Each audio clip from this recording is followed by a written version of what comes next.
Why write your memoir? Why do it? There are other things you could be doing, golfing, anything. So why do this? Why are we compelled to do this? I have a number of theories about it, but one is that the desire to understand oneself, to honor one's life and story, well, that is, I think, a primal desire of human beings. And the desire is partly to connect. For as long as there have been fires, we have sat around them and told stories to one another. For as long as there have been kitchen tables, people, mostly women, have gathered around them and told stories. It's how we connect. It's how we weave a community and a culture. So adding one's story to that weaving, to that chorus, I think is just a natural and really beautiful urge that we have as human beings. But to write it, to transform a personal story into art, has a value even beyond that. And one of the biggest ones is that it becomes a generous act. Memoir is sometimes called narcissistic or navel-gazing or self-indulgent, or people feel that it is that. People think, well, I'm just talking about myself. Shouldn't I be writing someone else's story?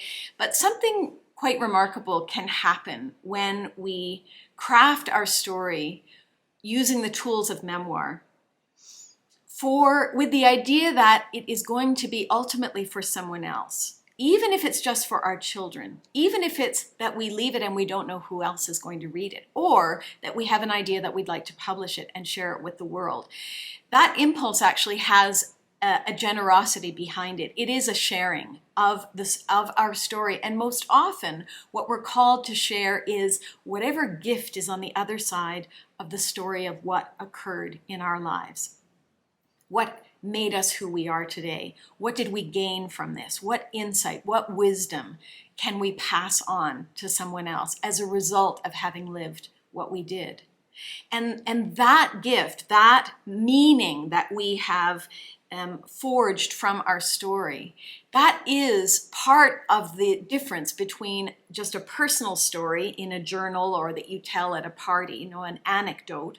The difference between an anecdote or a personal story and memoir is that the anecdote or the personal story is just, here's what happened to me, but the memoir offers meaning, insight. It offers something to the reader. There is a reason we're taking people back and walking them through our lives. And that is most often because there is something that we have gained, we have learned, that we have found that we would like to give someone else or leave to someone else.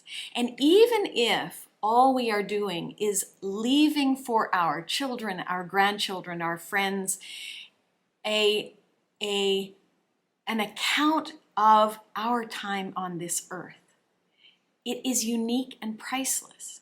There is a reason people are called to do this work. There's a reason we have that urge to set something down on paper. And I think it's actually a sacred call and that it's worth honoring. And we don't actually have to know why we're doing it. It may be because we want to publish, but it may not.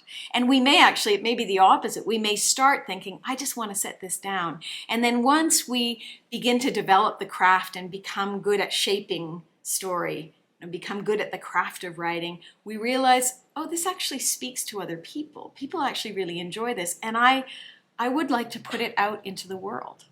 It's sending this balloon out into the world, or sending this message in a bottle out. We don't actually know who is going to find it and for whom it is going to have meaning. So I don't think we need to have the question answered. Why should I do this? What's the point of this? I don't actually think there needs to be a point. On the contrary, the fact that there isn't a point, an end goal, can actually bring more value. It becomes more authentic because we're actually doing it simply to satisfy this urge that we have. There's a reason you're watching this video. There's a reason that you're called to write your story. And that's enough. That's enough.